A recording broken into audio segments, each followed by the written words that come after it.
Muchas gracias, muy amables. Pues buenos días a todos y a todas. Es un verdadero gusto para mí participar en las actividades de este cuarto Congreso Internacional Familia, Escuela, Comunidad, Problemas Contemporáneos y Cambio Social. Y tener también la oportunidad de agradecer la invitación que me hicieron a través de la dirección de nuestra Escuela de Ciencias de la Comunidad de la Unidad Torreón, de la Autónoma de Coahuila. Saludar al mismo tiempo a la directora, a la maestra Alma Ruth Silos, y en particular agradecer la invitación que me hizo el maestro Karim Artemio Zavala para participar como moderador y tener el gusto de presentar esta mañana al doctor Juan José Rousseau Foresto, que es doctor en Ciencia Política por la Universidad de Florencia, y su área central de investigación es acerca de la política comparada en temas particulares como la democracia, la ciudadanía y la calidad de la democracia.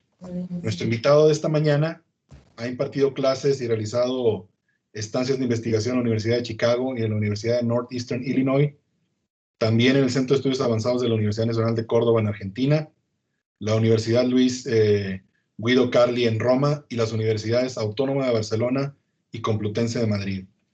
Además, pues es autor desde luego de un volumen importante, tanto de libros, capítulos de libros y artículos de investigación científica.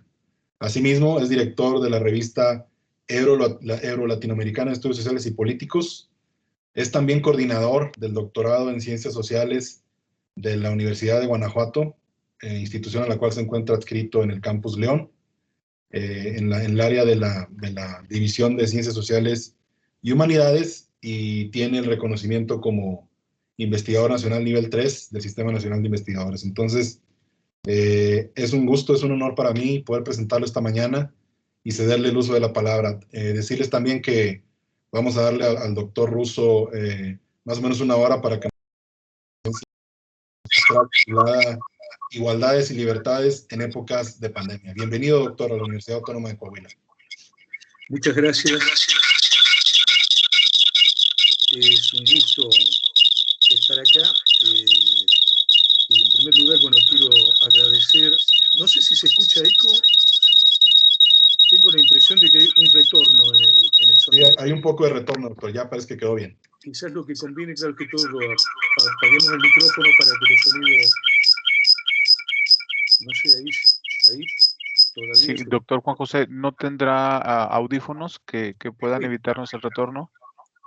A ver si con el audífono lo anulamos, porque hace un momento también se escuchaba como en... A ver, ¿a qué he conectado el audífono? Ahí se vio perfecto y sin eco. Ahora se escucha perfecto. Adelante, doctor, gracias. De acuerdo, ¿eh? De todos modos, yo me estoy escuchando también y esto es un retorno que tengo. No sé si se podrá anular, quizás cerrando los otros micrófonos, porque digo, hablo y a los pocos minutos voy escuchando mis palabras, ¿no? Sí, y ahorita lo escuchamos perfecto sin retorno. A lo mejor es ya su computadora que tiene el retorno, pero lo escuchamos perfecto. Y ya están todos los micrófonos apagados. Ok. Entonces voy a apagar mi sonido porque, a ver, veamos.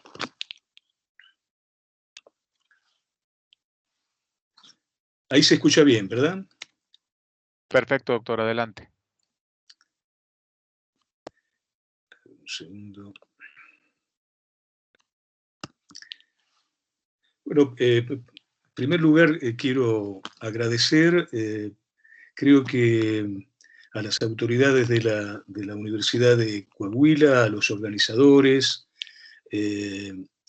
al coordinador de la red de violencia, colega Cisneros, a los distintos colegas y a los asistentes que están participando muy gentilmente aquí, la coordinación del doctor Luis Gutiérrez Flores, de la Dirección de Planeación de la Universidad de Coahuila, al conjunto de participantes, digamos, en este evento, que es un evento necesario desde distintos ángulos, ¿no? La pandemia nos ha puesto en una situación excepcional. Históricamente, nuestra generación y las generaciones precedentes nunca habíamos vivido una situación de este tipo que ha alterado la cotidianidad, ha modificado fuertemente los patrones de conducta, nos ha afectado en términos de salud, ha puesto al desnudo la fragilidad de los estados, de los sistemas de salud, y también de los servicios de apoyo a la población, ha puesto al desnudo desigualdades y también ha puesto al desnudo tendencias que quizás no estaban del todo explicitadas en las instituciones y en los actores políticos, pero que creo que esta pandemia puso al descubierto lo mejor y lo peor de los sistemas políticos actuales. Yo voy a partir de, creo, había enviado un PowerPoint, no sé si podemos compartirlo. Voy a partir de una cuestión que me parece fundamental, ¿no? Y es, ¿cuáles son los instrumentos que nosotros tenemos para medir un hecho tan excepcional como este? ¿Cuáles son los instrumentos que tenemos desde las ciencias sociales, ¿no? Esto creo que es un elemento, es una pregunta básica. Sabemos que no sé, digo si podemos compartir la presentación que envié a Karim, no sé si estará Karim por ahí, lo envié por correo. A ver, veamos. Digo, para ir, podría hacerlo también así, ¿no? Digo, directamente, pero creo que se va a explicitar más, ¿no? Y si no, voy a tratar de compartirlo acá. Sí, perdón, doctor, sí, ya la estoy subiendo para compartir. Ah, ok. Ah, perfecto, ok, gracias. Es que estoy con el sonido apagado porque tengo retorno continuamente, por eso. Así Sí, que, un poquito se está tardando en cargar, pero de sí. acuerdo, sí, perfecto. No hay problema, yo continúo. Digamos, hay distintas alternativas de explicación en las ciencias sociales, ¿no? Una de ellas es que nosotros intentemos una explicación a partir de datos legales, digamos, ¿no? Que es la clásica alternativa que ofrecía Hempel en aquel famoso trabajo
Una disculpa, creo que perdimos al doctor Juan José.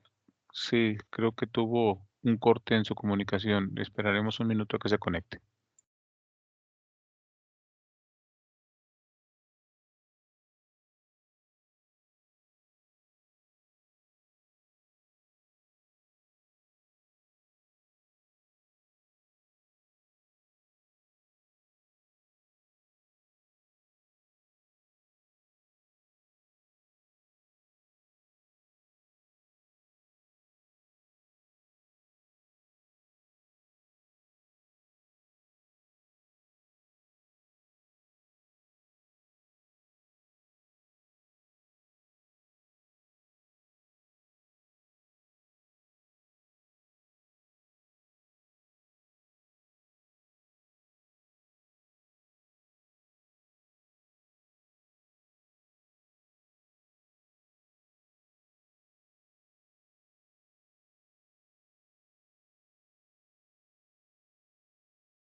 Hola, hola.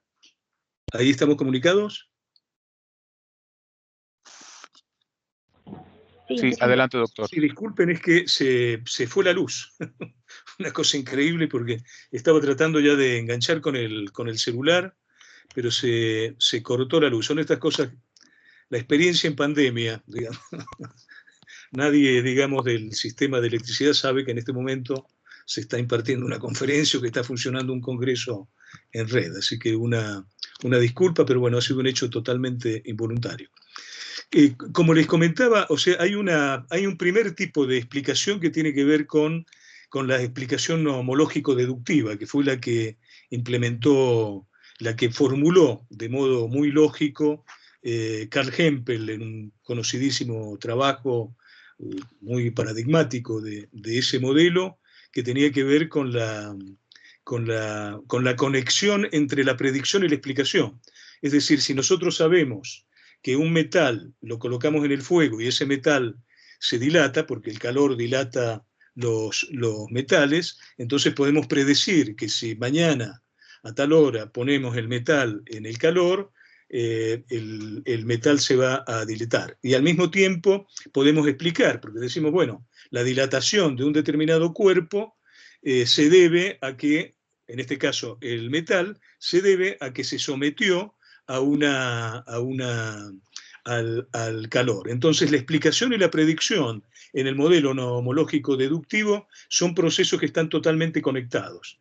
En las ciencias sociales esto nunca ha funcionado, o sea, no se trata, digamos, esto posiblemente sí ha funcionado en el caso de la física, fundamentalmente en la física newtoniana, pero no en las ciencias sociales. Y no se trata, sabemos, al menos es mi opinión, de un problema de madurez, entre comillas, de las ciencias sociales, sino que se trata realmente de límites, digamos, que tiene, y de propósitos también que tiene la investigación en las ciencias sociales sobre objetos muy particulares, como son las sociedades, como son ciertos eventos de una complejidad, y como son también ciertas preferencias de la comunidad de ciencias sociales. A nosotros no nos satisface, como comunidad de ciencias sociales, como sociólogos, politólogos, antropólogos, economistas, no nos satisface simplemente a veces conectar un factor con otro, sino que nos interesa mostrar la constelación de fenómenos. De tal modo que la propuesta que acá se hace desde el punto de vista metodológico para analizar fenómenos como este al que se está prestando atención, que es el de una emergencia sanitaria, una pandemia y sobre todo una crisis y una posibilidad de cambio, he utilizado aquí distintas categorías, tiene que ver no con el paradigma de los enunciados no homológicos, sino que tiene que ver con el descubrimiento de cuáles son los mecanismos sociales que se ponen en marcha. Este concepto de mecanismo social es un concepto que se lo ha usado implícitamente desde Weber. El propio Marx también usa conexiones que son históricas y que están secuenciadas en el tiempo. Simmel también usa la cuestión de los mecanismos sociales, pero no se había explicitado, digamos, una teoría de los mecanismos sociales. Uno de los primeros en hacerlo a mediados del siglo pasado fue Robert Merton, que es un sociólogo funcionalista muy importante, que dice, en vez de proponer esto de las teorías generales a lo Parson, lo que vamos a hacer es proponer teorías de alcance medio, esto es, teorías sobre un determinado sector de conocimiento. En este caso, por ejemplo, a nosotros nos interesa la cuestión de la pandemia y nos interesa la cuestión de las crisis que se puede llegar a suscitar y los cambios que pueden llegar a ocurrir en distintos niveles de un sistema político o de los sistemas sociales, ¿no? Y entonces Merton propone esto que sería una especie de conjunto de conexiones causales. A partir de ahí se ha trabajado bastante, han surgido una serie de trabajos muy importantes que ha dado lugar a un sector que creo hoy es uno de los más saludables en sociología, más fuertes, y que tiene un nivel de producción muy relevante, que se constituye como la sociología analítica, digamos, ¿no? Uno de los elementos con que rompe, digamos, esta idea de los mecanismos sociales tiene que ver con la separación de la explicación respecto de la predicción. Es decir, voy a poner algunos ejemplos, algunos están tomados prestados de una obra de John Elster y de otros campos también, ¿no?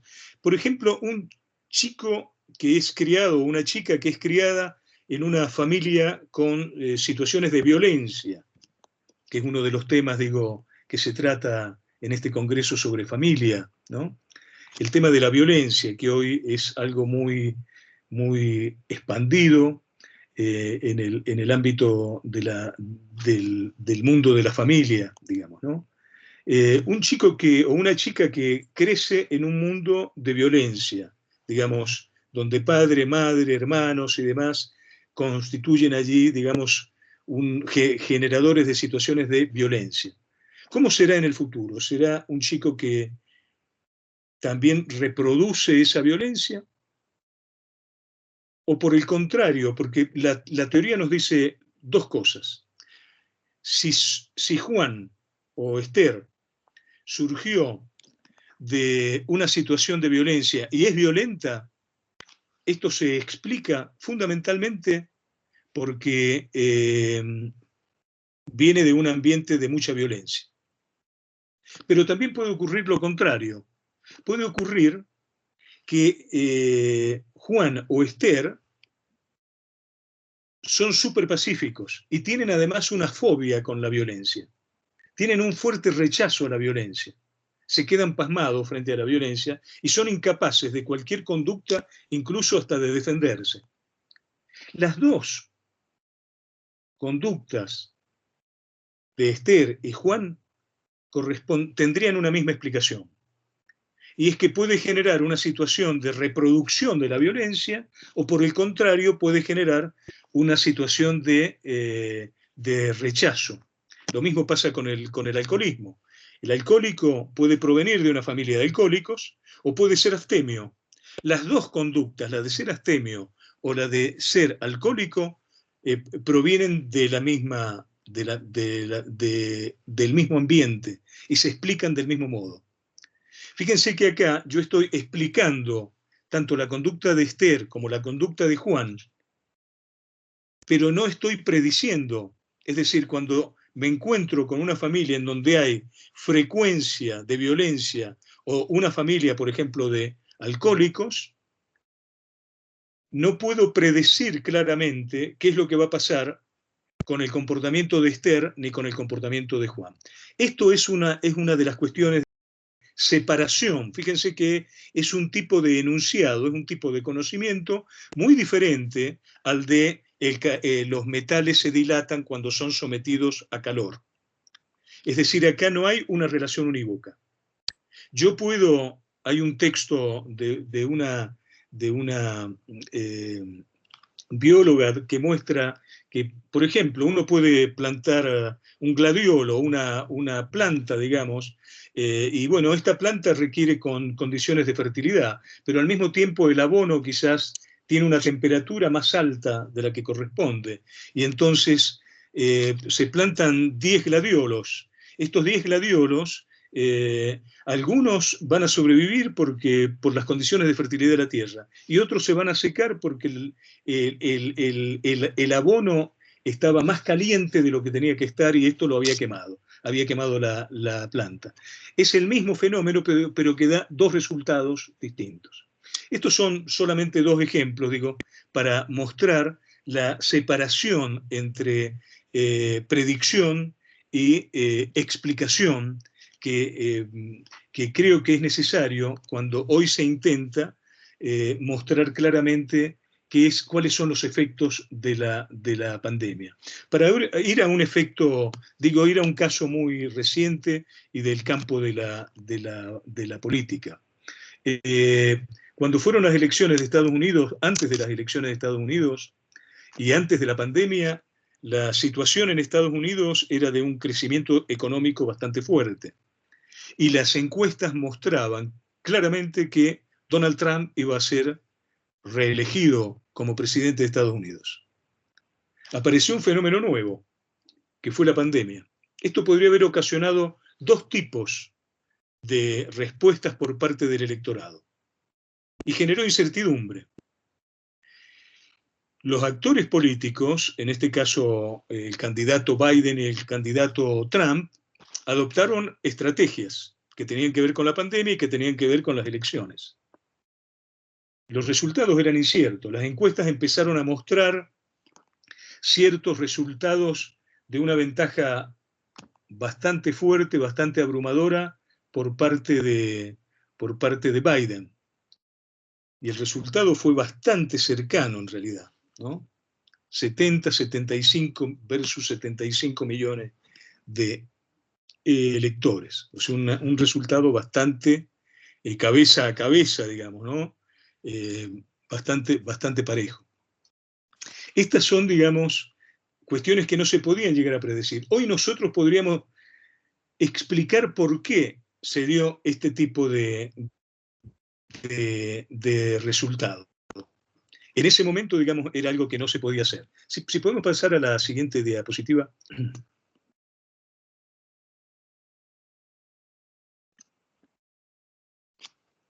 Una de las teorías, digamos, que se puede implementar para explicar este tipo de cambios tiene que ver con la path dependence, que es fundamentalmente cómo se pueden explicar ciertos hechos a partir del recorrido, digamos, ¿no? Cómo existe una dependencia a partir del trayecto de ciertos acontecimientos.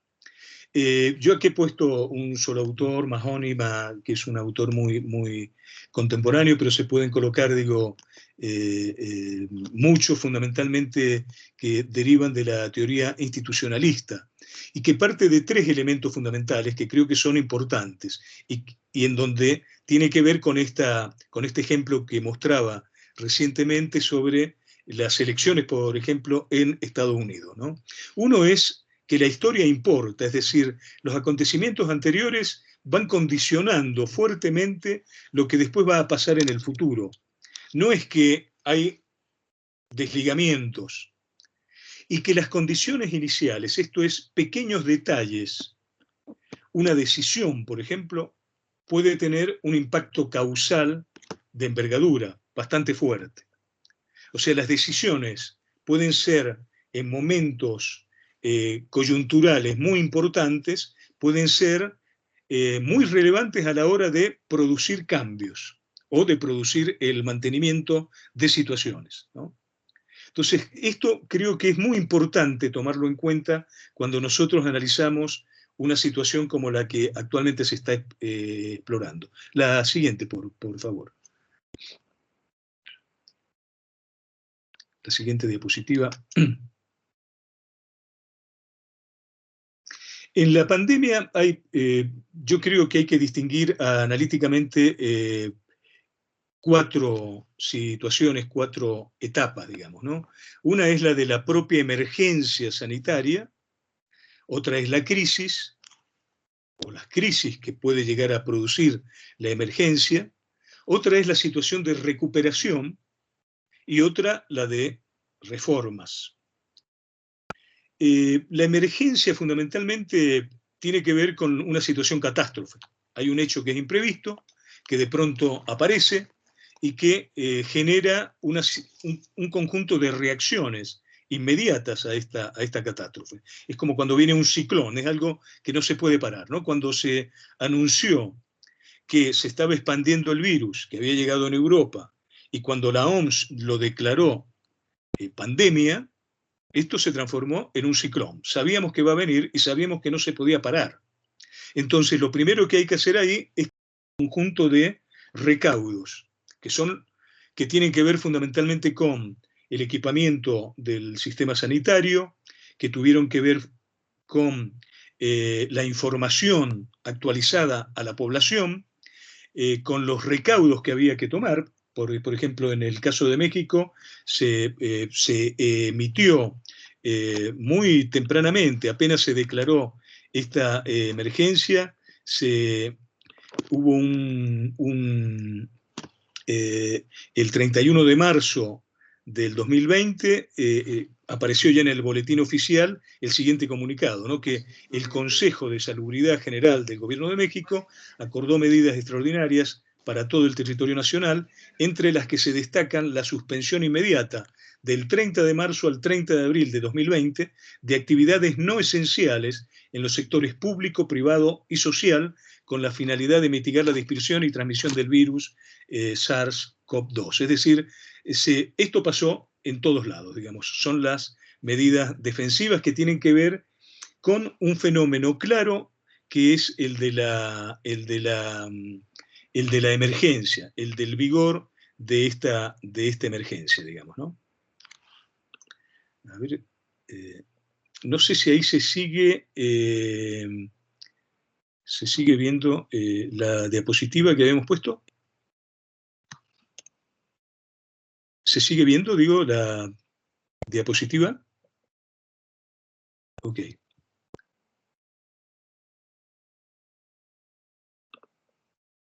Entonces, sí, porque he perdido un poco la imagen.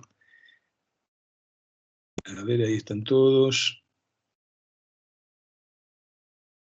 No sé si lo importante es que se esté viendo la diapositiva, ¿no?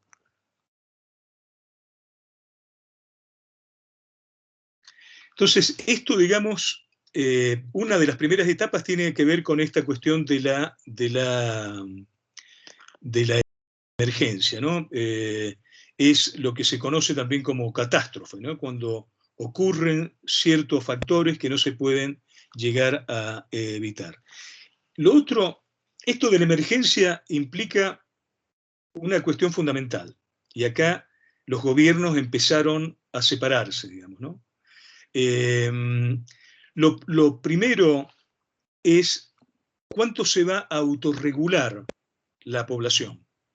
Porque fíjense, en el caso de México se estableció una suspensión de los servicios esenciales por un tiempo muy acotado, un mes, punto. Y después ya no existió. Porque era que llegaba el ciclón. Entonces había que ver cómo lo resistíamos. Hubo una información que diariamente dio el subsecretario de Salud, que todas las tardes, digo, López-Gatell, el profesor López-Gatell exponía, digamos, ante la población la evolución, las medidas que había que adoptar, etc. Y el gobierno de México depositó y dio mucha autonomía a los organismos de salud. Se constituyó, incluso hay un consejo multidisciplinario para que atendieran esta situación de la pandemia, ¿no? Con algunos expertos incluso que forman parte de la coordinación de asesores de la Organización Mundial de la Salud, digamos, ¿no? Pero, digamos, política, esto es poder ejecutivo, presidente, poder ejecutivo, salud, actuaron de modo autónomo, donde el presidente dijo, bueno, acataremos lo que plantee la subsecretaría, en este caso, de salud, digamos, ¿no? Esta es una reacción. Pero también en el mundo existieron otras reacciones, o sea, frente a esta cuestión que ya vamos a ver, ¿no? Tanto en Europa como en otros países de América Latina. No sé, digo, si podemos pasar a otras diapositivas. El otro elemento es la crisis. ¿Qué tipo de crisis se puede llegar a producir? O sea, lo que hemos visto en este tiempo de pandemia, que ya son varios meses, vemos que hay una crisis que tiene que ver directamente con la emergencia sanitaria y con decisiones que se han tomado en relación a la emergencia sanitaria, ¿no? Con el confinamiento, etcétera, que implican problemas económicos. Implican problemas que tienen que ver con disminución de la productividad, con la disminución de la circulación internacional y también nacional de bienes, con una disminución del consumo, con inestabilidad financiera, con aumento de desempleo. Digamos, hay una serie de factores que intervienen, digamos, que producen esto que se conoce como crisis alojada por una parte en el área económica. También hay otro tipo de crisis que se producen, ¿no? En el caso de las familias, entran con problemas muy fuertes en términos de la permanencia de los chicos en la casa, de los hijos e hijas en las casas, el problema de la conectividad y de la educación por Internet, que sabemos que no se distribuye de modo parejo en todo el territorio. En los países de América Latina los porcentajes, no son mayoritarios y separan claramente un sector comunicado a Internet y otro sector que queda al margen de esto, con los costos no solo de comunicación, también de información y también de educación, y los problemas que la propia familia ha enfrentado a la hora de asumir desafíos educativos, como la educación de sus chicos, prácticamente convertirse en tutores de sus hijos, sin contar con las herramientas profesionales, sin contar con una formación, digamos, como para hacer esto. Es decir, una educación que trastabilló, y al mismo tiempo muchos países que no han considerado a la educación desde el comienzo, no la enlistaron en los servicios sociales esenciales, ¿no? En otros países esto sí se ha hecho, y en algunos países esto es algo que no ha ocurrido, lo cual tiene costos que son prácticamente irreversibles, ¿no? Una educación que cuando funciona de modo muy defectuoso y en muchos casos que directamente con escuelas cerradas, etc. O sea, la educación, digamos, como un ámbito de socialización, incluso de igualación de los backgrounds que vienen muy diferentes en las familias y que en la escuela se igualan, acá, digamos, no se corrigieron, ¿no? Entonces, hay una serie de decisiones que fueron iniciales, que tienen que ver con estas cuestiones, con estas condiciones iniciales que mencionaba anteriormente, que van a afectar de distinto modo a los distintos grupos de la sociedad, digamos, ¿no? Y también hay otras crisis que tienen que ver con la política, que tienen que ver con las instituciones. Porque una de las cosas que pasó cuando llegó este ciclón de la pandemia es que las instituciones, muchas, cesaron. La justicia dejó de atender, los parlamentos dejaron de funcionar, después empezaron a funcionar en algunos lugares, pero en otros todavía, aunque han pasado meses, se continúa con un funcionamiento virtual, lo cual genera muchas distorsiones sobre el sistema de los representantes del pueblo en un determinado país, y se comenzaron a producir una serie de desequilibrios de los que ya voy a hablar en un momento, ¿no? No sé si podemos pasar, a otras diapositivas. Ok, ahí en la siguiente, por favor, gracias. La próxima. Entonces está por una parte la emergencia, por otra parte la crisis, y luego habíamos hablado de la anterior, por favor. Habíamos hablado sobre la recuperación y la reforma. Yo creo que aquí hay un elemento clave, la secuencia entre dos procesos que tienen que ver con el proceso de recuperación y con el proceso de reforma, ¿no? Hay una carta, voy a rememorar una crisis que fue también súper importante en el siglo pasado, que fue la crisis de 1930, una carta que le envió John Maynard Keynes, este economista inglés, a fines de diciembre de 1933, le envió a Franklin Roosevelt, al presidente de Estados Unidos, que inició lo que se conoce como el Nuevo Trato, el New Deal, ¿no? Que fue todo un conjunto de reformas muy importantes en el campo social y también en el campo económico, que implicaron todo un conjunto de innovaciones. En esta carta, lo que le decía Keynes a al presidente Roosevelt era lo siguiente: usted en este momento se encuentra frente a dos procesos que tiene que enfrentar. Uno es el de recuperación de la economía, de la situación social que se había agravado también enormemente por el desempleo, etcétera, por la disminución, la crisis de productividad, ¿no?, que había implicado sobreproducción, etcétera.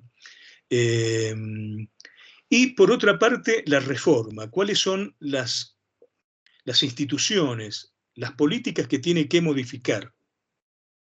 Lo que le sugiero, presidente, le decía Roosevelt, es que, esta fue una carta que se publicó el 31 de diciembre en el New York Times, lo que le sugiero, presidente, es que sobre la estrategia de recuperación sea muy rápido, sea muy eficaz, y la privilegie ante todo, trate de recuperar económicamente al país.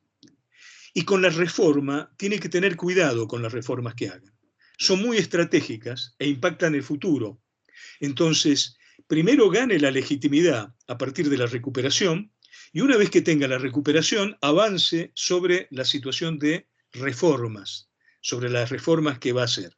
Yo creo que esta carta, estas alternativas que menciona este economista son cruciales y que también se han puesto en juego en el tratamiento de la pandemia en nuestro país, en México, y también en los países de América Latina y en Europa.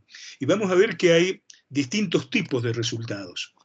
O sea, por una parte, nosotros podemos iniciar una estrategia de acelerar el crecimiento, o sea, de tratar de lograr la recuperación. Y al mismo tiempo tenemos que atender, o sea, tenemos que lograr un equilibrio con la situación sanitaria, es decir, la recuperación económica, pero al mismo tiempo tenemos que tratar de recuperarnos también en el ámbito sanitario, mejorando como se ha hecho en todos los países. Ningún país estaba preparado para una pandemia de este tipo. En todos los países tuvo que ponerse en funcionamiento el aumento de camas para terapia intensiva, de tubos de oxígeno, de todo lo que era el sistema de salud.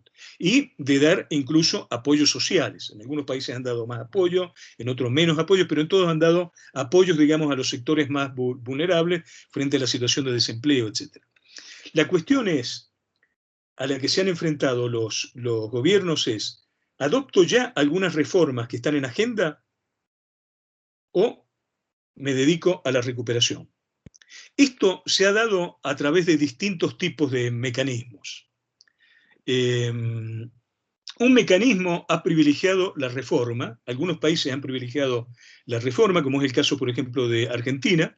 Fue un país que privilegió la reforma, todo lo que es la reforma judicial, las reformas políticas, que tienen que ver con la coyuntura y con la situación, digamos, de los actores de gobierno, y otros que privilegiaron la recuperación, que fue el caso de Estados Unidos y el caso de Brasil, dos casos en los que existió además negacionismo, digamos. Un negacionismo, digamos, sobre la pandemia, así como en Estados Unidos el gobierno Trump fue negacionista respecto del calentamiento global, ¿no?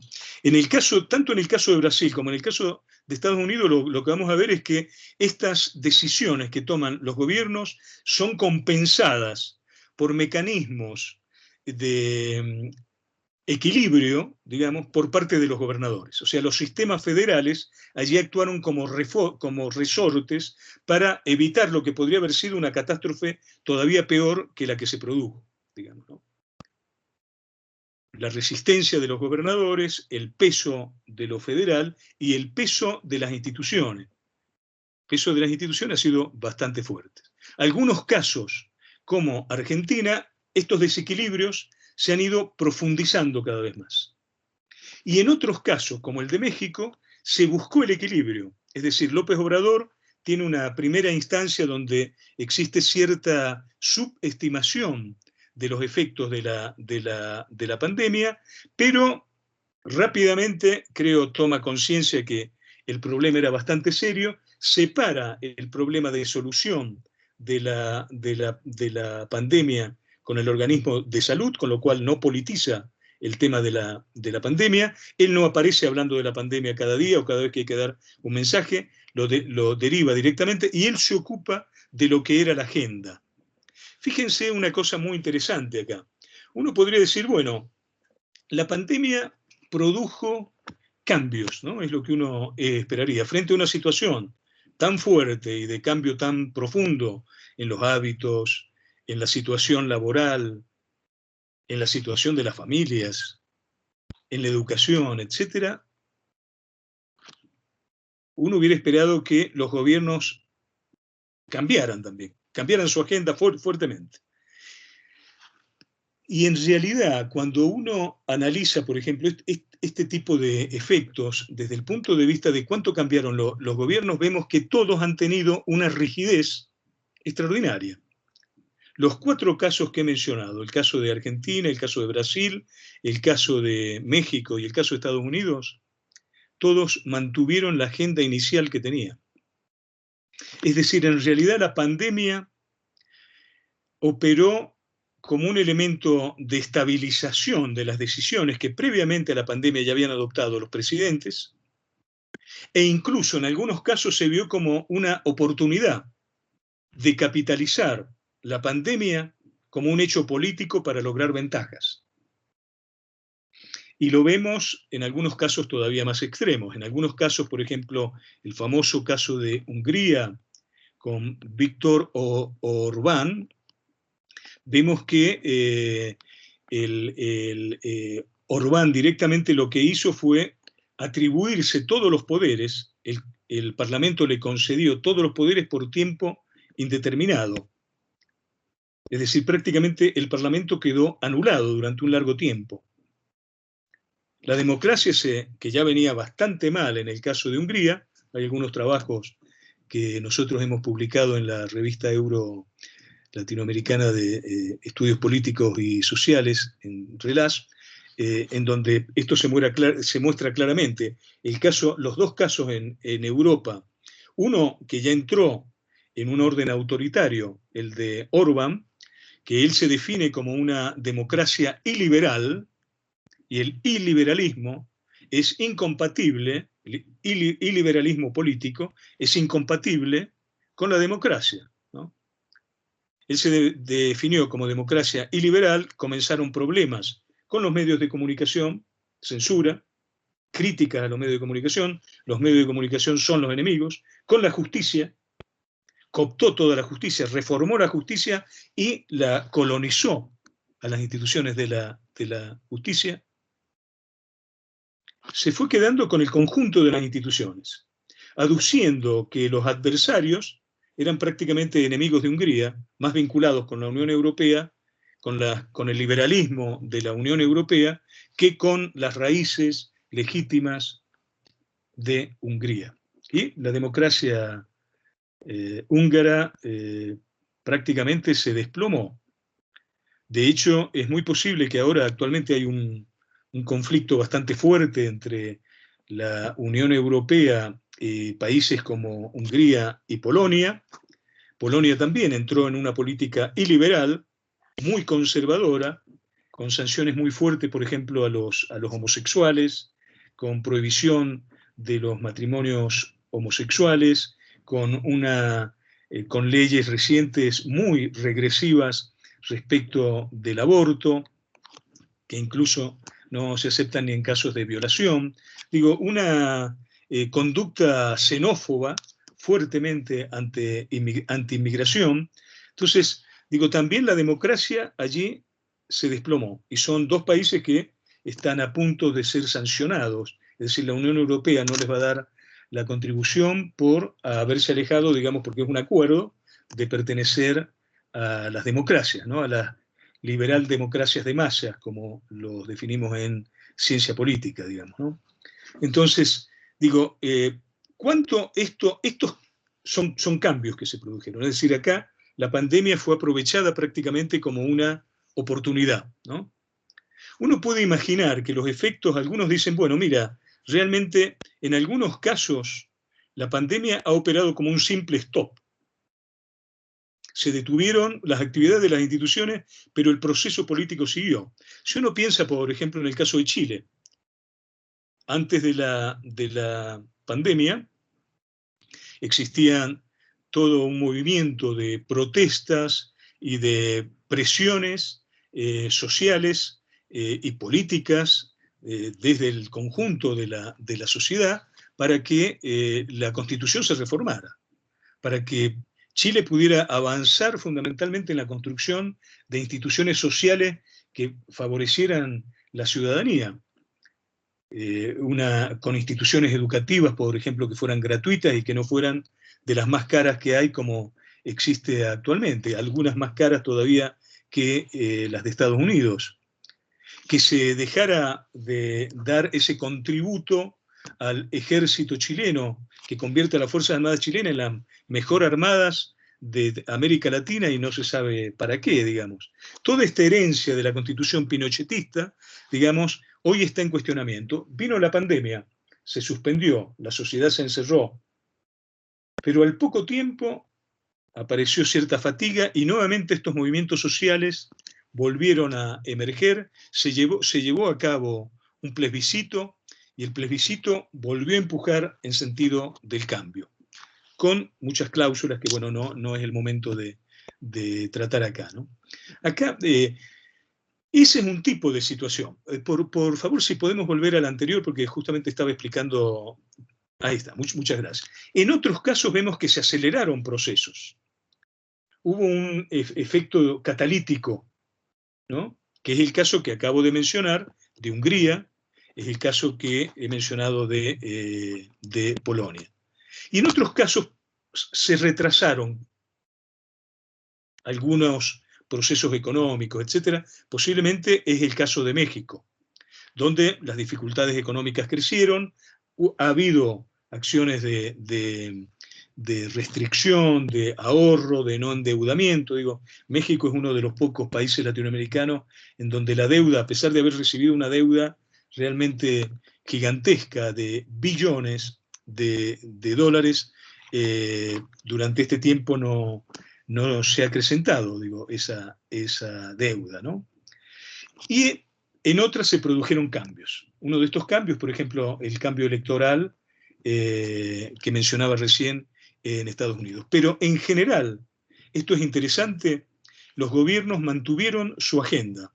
Es decir, si seguimos del sur al norte, en Argentina, todo esto de la reforma, apenas asumió el presidente Fernández, dijo que iba a hacer la reforma judicial, que es una reforma muy controversial porque se sospecha, entre otros porque forma parte de las comisiones, se sospecha que esto puede encubrir situaciones procesales de la actual vicepresidenta de Argentina, Cristina Kirchner, y se continuó prácticamente con la agenda que había.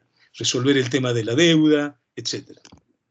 En el caso de Bolsonaro, se continuó, digamos, con una agenda neoliberal, que es la que Bolsonaro impuso, digamos, allí, con algunos puntos de equilibrio dado por el sistema federal, como mencionaba. En el caso de Trump, hubo una negación y continuó, digamos, como que no pasaba nada, a pesar de que el país rápidamente comenzó a encabezar la expansión, digamos, de la pandemia, ¿no? Y en el caso de México, López Obrador, al poco tiempo de este comunicado del boletín oficial que informaba, comenzó, digamos, con las acciones de recuperación. Anunció las medidas, un conjunto de medidas que implicaban fundamentalmente continuar con su agenda de recuperación económica, que ya estaba presente al momento de asumir un año antes el gobierno, y esto ha continuado así. Es decir, ahora, si nosotros vemos, en el caso de Europa hubo un cambio, ahí sí se produjo un cambio importante. Si nosotros comparamos una crisis muy reciente, que fue la crisis financiera del 2008, de la que todavía tenemos un conjunto de coletazos, la reacción de la Unión Europea respecto de la crisis del 2008, ¿cuál fue? Fue fundamentalmente dar fondos para que el sistema financiero no se desplomara, para que los bancos se mantuvieran. Hubo desempleo y hubo una crítica desde la sociedad muy difundida, que aprovecharon fundamentalmente los partidos llamados neonacionalistas o neopopulistas en Europa, tanto de derecha como de izquierda, ¿no? Desde Podemos en España, Syriza en Grecia, dos partidos de izquierda, a lo que son el espectro de los partidos de derecha, la Liga en Italia, el Front National en Francia, los distintos partidos populistas de derecha también del centro de Europa, criticaron fuertemente esto. Y dijeron, la Unión Europea en realidad es un grupo oligárquico que prefiere a los bancos antes que a los ciudadanos. Y crecieron enormemente los populismos. Fíjense que en Europa hubo un aumento electoral, en algunos casos, como en Italia, llegaron de la mano de Matteo Salvini y en conjunción con Cinque Stelle, llegaron incluso al gobierno, y se mantuvo ahí Salvini durante bastante tiempo. Porque esto implicó una exacerbación de crítica a la política y de crítica a los migrantes. Los migrantes vienen a quitarnos empleo, estamos desempleados, la Unión Europea no nos ayuda. Entonces la Unión Europea empezó ahí en una situación bastante crítica. La reacción actual ha sido una reacción totalmente distinta. Ha habido un fondo de recuperación, una importante parte de este fondo de recuperación a fondo perdido para los principales países afectados, entiéndase Italia, fue el primer país en recibir el ciclón de la pandemia del COVID, España, Grecia y los países también. Muchos de estos préstamos, que son de billones de euros, cifras increíbles, mucha de esta parte es a fondo perdido. Y algunos países como Alemania han dicho, bueno, nosotros no queremos la parte que nos corresponde de la Unión Europea, nos vamos a autosostener. O sea, el liderazgo de Merkel ha mostrado, digamos, una situación de versatilidad y de cambio realmente extraordinaria. Entonces, en algunos casos, en aquellos países que tuvieron, en aquellas regiones que tuvieron la conjunción de los siguientes factores. Uno, una crisis anterior, muy parecida, que les había dado una lección, porque la actitud que había tenido una respuesta de las sociedades y de los ciudadanos muy negativa, cambiaron. Y hoy, digamos, se acercaron mucho más a la gente. En segundo lugar, el factor Merkel, es decir, una líder, y aquí fíjense que también hay estabilización de conductas, una líder que había permitido que cientos de miles de sirios, alrededor de 1 millón, llegaran a Alemania, con una caída de ella de la popularidad extraordinaria en Alemania, porque no es fácil decir a 1 millón de personas de otro país que vengan por solidaridad, porque lo vamos a apoyar, y la frase de Merkel, lo lograremos. Y lo logró, porque es increíble, desde que tomó esa medida hasta ahora, la inserción extraordinaria que han tenido los sirios en Alemania. Y al mismo tiempo la dupla con Macron, que si bien no tenía la legitimidad interna en Francia de Merkel en Alemania, sí, digamos, estos dos países, que son los dos más fuertes, tiraron en el mismo sentido y lograron que la Unión Europea fuera una Unión Europea más social, digamos, y que frenara las tendencias neonacionalistas y populistas que vulneran mucho y retrasan los derechos políticos y sociales de la democracia. Si vamos a la siguiente, ahí vamos a ver en esta siguiente los mecanismos, que era lo que les mencionaba. Esto lo vamos a ver muy rápidamente, y esto tiene que ver además en los actores políticos que mencionaba. ¿Cuál es la concepción que tienen? ¿Cuál es la concepción? ¿Consideran que la sociedad realmente requiere de un Estado protector que los esté guiando momento a momento, día a día, porque es la forma de mantener esta sociedad de ciudadanos niños protegidos por este gobierno que lo sabe todo. Acá hay una cuestión muy interesante, porque en la democracia, una de las premisas de la democracia es que los ciudadanos tienen autogestión, que los ciudadanos tienen agencia y que los ciudadanos tienen conciencia como para actuar. De hecho, eligen a los representantes. Yo he pensado fundamentalmente en 3 tipos de mecanismos que se pusieron en funcionamiento. Uno es un mecanismo darwinista de Brasil y Estados Unidos. Hay una secuencia que es la de negacionismo, después recuperación, no confinamiento en términos de la resolución de la emergencia, o confinamiento muy limitado, y costos sanitarios con desequilibrio social por la afectación de los sectores más vulnerables. En estos 2 casos ha habido un elemento importante, que es un elemento que uno diría de resiliencia institucional, es decir, las instituciones reaccionaron, los gobernadores dijeron que no, el sistema unificado de salud, el SUS, en Brasil atendió estos desequilibrios y atendió a los sectores vulnerables, se presionó desde el Congreso para que se dieran ayudas sociales. Brasil ha dado ayudas bastante importantes en términos sociales, de subsidio, etc. Y también en Estados Unidos esto es algo que ha ocurrido. Entonces, este fue el resorte, digamos, ¿no? Si pasamos a la siguiente. Este es uno de los mecanismos que creo que se puso de manifiesto, uno de los mecanismos sociales que mencionaba anteriormente. El segundo es un mecanismo de tutelaje, ¿no? Hay una reforma que generalmente, que en este caso fue resistida por la sociedad.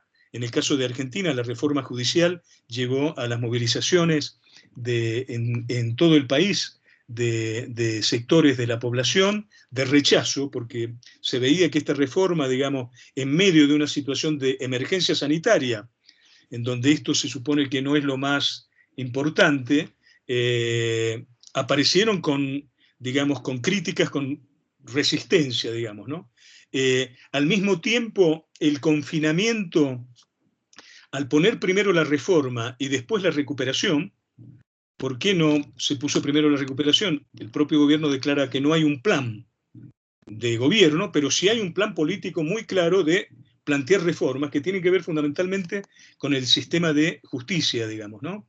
Entonces hay una reforma que es resistida y esto extiende mucho el confinamiento. Argentina es uno de los países de confinamiento más extenso del planeta.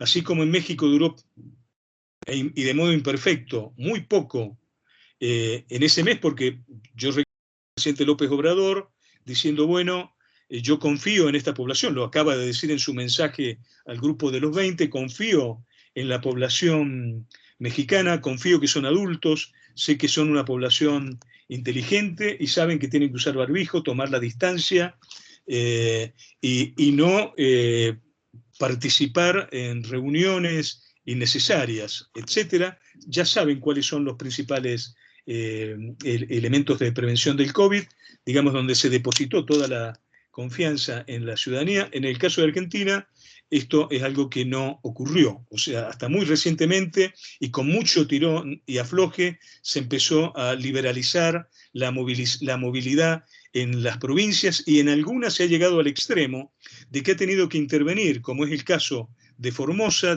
con un gobierno autoritario, plenamente autoritario. Se llegó al extremo de que la Corte Suprema de Justicia ha tenido que obligar para que 8.000 personas, entre ellos, o sea, de formoseños, puedan ingresar a la provincia porque llevaban todos estos meses fuera de la provincia. En otro, como en Santiago del Estero, también casos extremos con niñas con cáncer, etcétera. En provincias como San Luis, en distintas provincias de Argentina se han producido estos desequilibrios extraordinarios de una concentración muy fuerte del poder, de verdaderamente construir muros de opacidad, y en donde contabilizan de un modo que tampoco se sabe, de un modo bastante opaco, el número de contagiados y el número de muertos. Entonces, digo, la secuencia que es interesante, porque al intentar la reforma y al tener la reforma resistencia, lo que pasa es que el confinamiento se sigue haciendo largo. ¿Y por qué se hace largo? Porque el confinamiento es una etapa de indefensión de los ciudadanos. Los ciudadanos cuando están en confinamiento tienen indefensiones económicas, necesitan apoyo del Estado, sobre todo aquellos sectores informales que son bastante amplios en Argentina, requieren el apoyo social, tienen miedo, entonces tienen una fuerte tendencia al acatamiento, aumenta el desempleo, generalmente el voto del desempleado, como hay en los estudios electorales sobre desempleo y elecciones, es un tipo de voto muy oficialista, porque piensan que todavía la situación puede llegar a ser peor, a diferencia de lo que uno podría pensar, ¿no? Que los desempleados votan en contra, los desempleados generalmente votan al partido que está en el gobierno, y entonces, y esto produce más confinamiento, y esto genera costos democráticos de violación de los derechos humanos, como los que mencionaba en la provincia de Formosa, con un gobernador que lleva ya 25 años, el caciquismo de las provincias del norte, muy dependientes del empleo estatal, con mercados laborales muy bajos y con los salarios más altos en términos de los funcionarios y en términos de los legisladores, a veces más altos, como ha pasado en algunas ocasiones, que los legisladores de países como Estados Unidos. Entonces, es otra de las situaciones que hemos visto.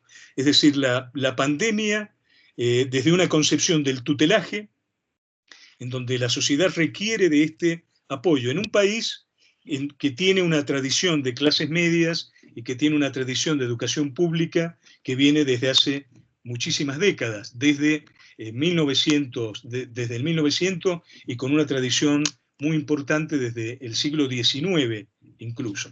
Entonces digo, aún en este país con una tradición de educación pública tan fuerte, ha existido, digo, en el gobierno esta visión del tutelaje. Y luego, si pasamos a la siguiente, vamos a ver un caso de búsqueda de equilibrio, que es el caso de México, que intenta cotejar, por una parte, la situación de autorregulación. Sabemos que autorregulación total hubo en Uruguay. Yo creo que también acá ha estado inducida, pero ha habido bastante autorregulación. En el caso de México, en otros casos como el de Nicaragua ha habido directamente un negacionismo y al mismo tiempo un ocultamiento de las cifras. Hasta hace poco solamente habían 7 casos de COVID, lo cual es una especie de locura. Pero, digamos, se ha buscado fundamentalmente que ambas cosas funcionaran al mismo tiempo. Las reformas que López Obrador había anunciado durante la campaña, que no afectan el ámbito institucional, que afectan fundamentalmente el ámbito socioeconómico, que tiene que ver con una redistribución de ingresos, y por otra parte, la estrategia de recuperación. Creo que este modelo ha sido una búsqueda, creo que hay algunos déficits que tiene, entre ellos no se ha logrado un consenso con los actores políticos en este tipo de situaciones. Si uno observa los casos de Alemania o los casos, digamos, más exitosos en términos de la gestión, generalmente se ha buscado una acción coordinada, y no solo coordinada, sino de mucho consenso en los principales actores políticos, en los partidos, en los actores sociales y demás. En el caso de México, digamos, esta posición muy solitaria y muy personal y muy personalista del presidente, digamos, ha acrecentado la polarización política, y esto creo que es un déficit en términos de una gestión que requiere mensajes más unificados respecto de la pandemia, digamos, ¿no? Creo que aquí hay 3 tipos de mecanismos que son los que se han presentado, todos con distintos tipos de déficit. También me parece que hay otro elemento que apareció, y es cuánto los gobiernos han sacrificado y han modificado tanto sus estructuras como sus ingresos, ¿no? En el caso de México hubo disminución de todos los funcionarios, los altos funcionarios, presidente, etcétera, etcétera, de los ingresos, incluso no se les va a pagar el aguinaldo, etcétera. En otros países como Argentina esto es algo que no ocurrió. En algunos países, por ejemplo, como Brasil, la inversión en la emergencia ha sido bastante alta. también en Estados Unidos, en algunos casos como México sigue siendo baja. O sea, México es un país que invierte poco en salud respecto de ser, digamos, el 14º, 15º PBI mundial, digamos, ¿no? Invierte todavía bastante poco en salud. Si vamos por favor a la siguiente. Respecto de cuánto esto ha impactado las libertades, fundamentalmente la pandemia afectó la circulación, ha afectado la información, porque la información, digo, la fake news, como ustedes saben, crecieron enormemente. Entonces, el derecho de estar informado por parte de los ciudadanos fue afectado. La posibilidad de reunirse, la posibilidad de manifestarse, la posibilidad incluso de que surjan nuevas organizaciones políticas son disminuidas por el tema de la pandemia y por las estrategias de los gobiernos para enfrentar la pandemia. Entonces se han visto afectada la libertad de opinión y de manifestación, porque no obstante que se han dado casos de manifestaciones, en el caso de Argentina, por ejemplo, contra esta reforma, no son manifestaciones en general antipandemia, como ocurren,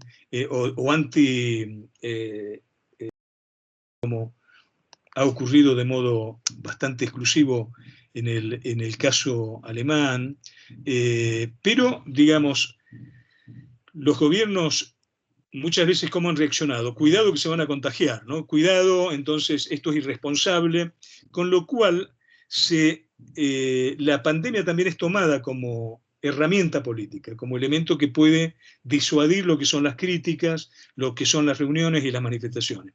Y como al mismo tiempo esto tiene cierta racionalidad, acá se genera una gran confusión y también situaciones de manipulación, digamos, ¿no? Y el crecimiento de la pobreza, el desempleo, la marginalidad, las condiciones de seguridad también son enormes, y quizás recién nuestros países están empezando a sufrir todo esto de algo que será bastante fuerte. Se han visto claramente las diferencias en resistencia a la pandemia entre aquellos que podían tener una computadora y podían tener un salario, de aquellos que son cuentapropistas, que han afrontado una situación realmente espantosa, a situaciones de hacinamiento, y también la vulnerabilidad de estos grupos, ¿no?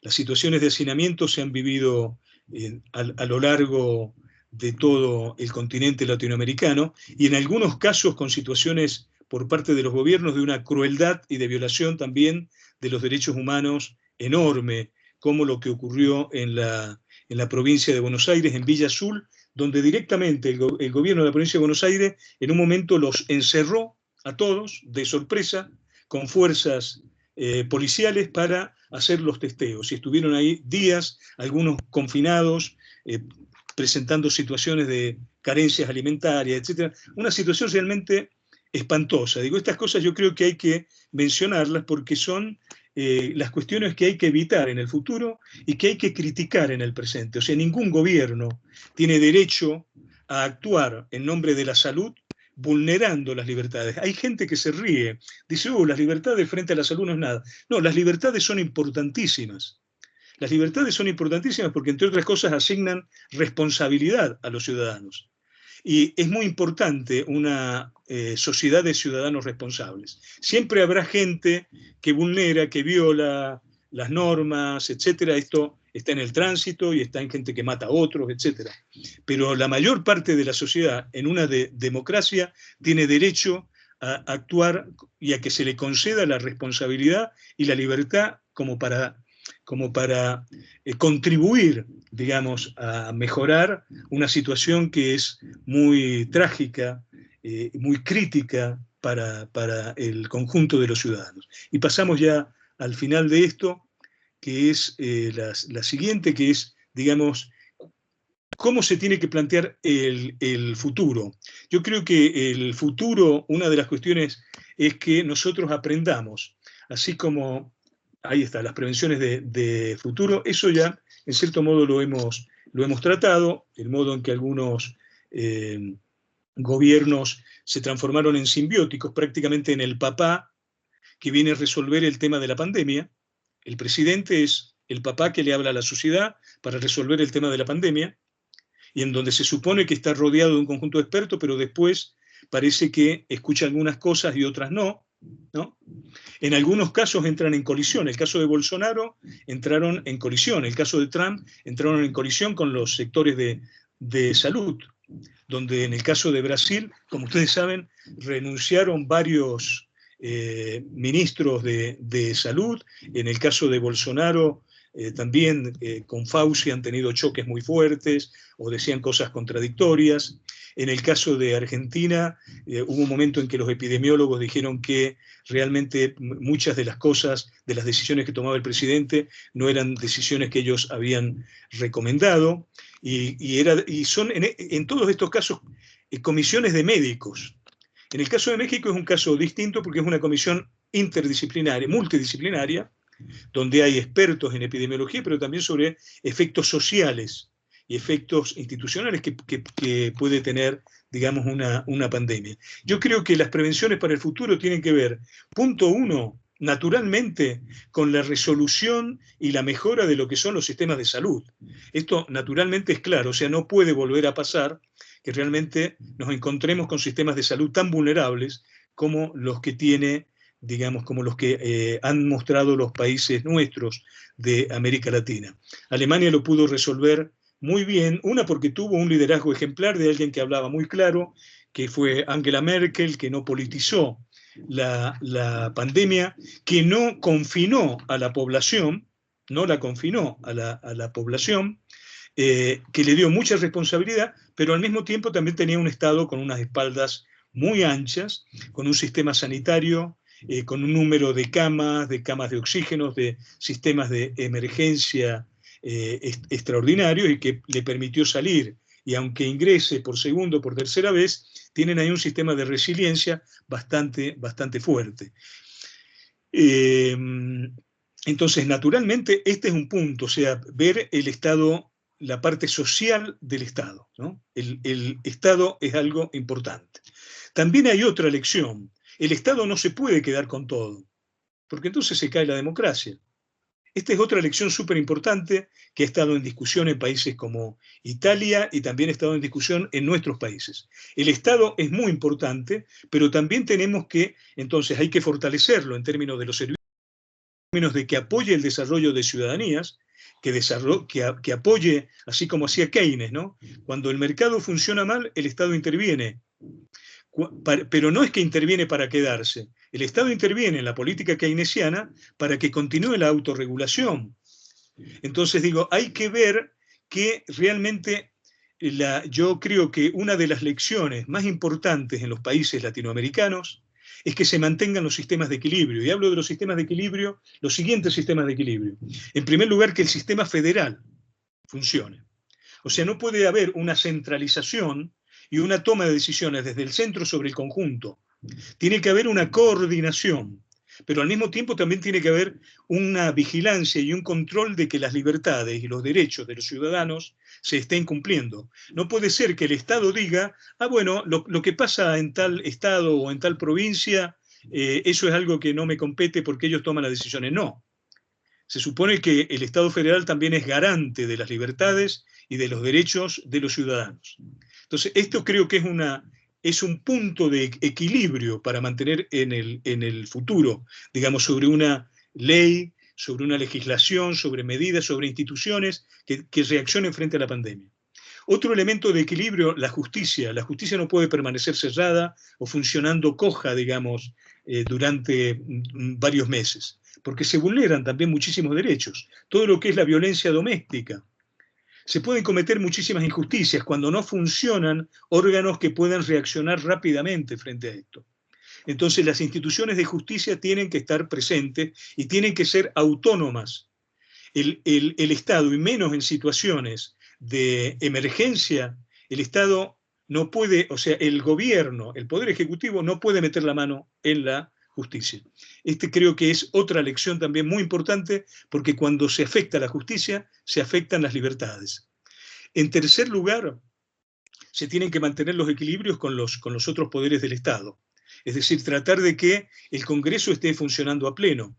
No se puede estar funcionando siempre con decretos de necesidad y urgencia, como ocurre muy frecuentemente en países latinoamericanos. Este es otro elemento. Hay otra fuente de equilibrio que también creo que es muy importante, que son las clases medias y lo que es la posibilidad de la participación. Y acá entra un actor importante que ha estado ausente.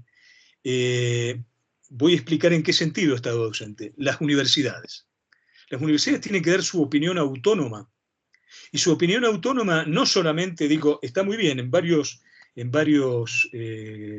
casos, en el caso, por ejemplo, de México, que es el que más conozco, las universidades han estado ofreciendo incluso la posibilidad de vacunación, han realizado, digo, de testeo, han realizado incluso apoyos muy solidarios a las sociedades en los distintos estados, han estado dando asesoramiento, han estado bastante activas, pero creo que hay un actor que ha faltado, que son los estudiantes y que son las comunidades universitarias que tienen que participar también sobre las medidas que se toman. O sea, no puede ser que de pronto se suspenden las clases o se dan de cierto modo y no hay una consulta para ver qué es lo que se puede hacer. O sea, las decisiones se han visto todas muy unilaterales de los gobiernos hacia la sociedad y creo que es hora de que en una próxima emergencia existan instituciones preparadas que se activen para que existan mecanismos de consulta y en donde un elemento muy importante, por ejemplo, como son los estudiantados, que han estado sufriendo este tema, por ejemplo, de la conectividad. Pero no solo esto, cuestiones que tienen que ver también con la democratización, con el modo en que funciona la comunicación, con el modo en que funcionan las clases, con el modo en que se pueden realizar elecciones.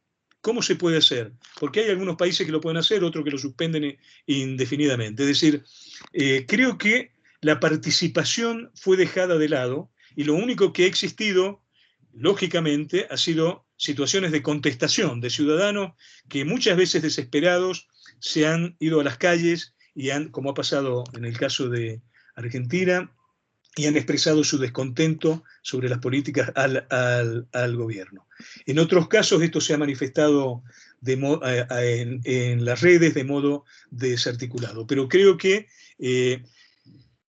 las prevenciones para el futuro tienen que ver con mejorar el sistema de salud, hacer que los mercados puedan funcionar para que puedan asignar empleo y puedan dar autonomía. El mercado también es un equilibrador de los abusos que puede haber en el gobierno, son equilibradores, gobierno y mercado en la democracia, y las instituciones que he mencionado, las Estado y Federación, Congreso, Justicia, etcétera, tienen también que ser equilibradores y los medios de comunicación tener mucha autonomía para informar. La gente decidirá qué es verdad, qué no es verdad, pero digo, es muy importante mantener la pluralidad de los medios de información por la situación de vulnerabilidad en la que se encuentran los ciudadanos en una situación como la de pandemia. Yo acá dejaría, esta exposición. Me he pasado un poco porque también hubo un poco de accidentes en el comienzo, como que se cortó la luz aquí en mi casa y entonces, acá en la ciudad, entonces por eso me gustaría, no sé si está programado, pero si existe posibilidad de escuchar reacciones y comentarios de los participantes en este congreso muy importante, ¿no? Que es sobre familia. Gracias, muchas gracias. Muchas gracias, maestro doctor Rousseau.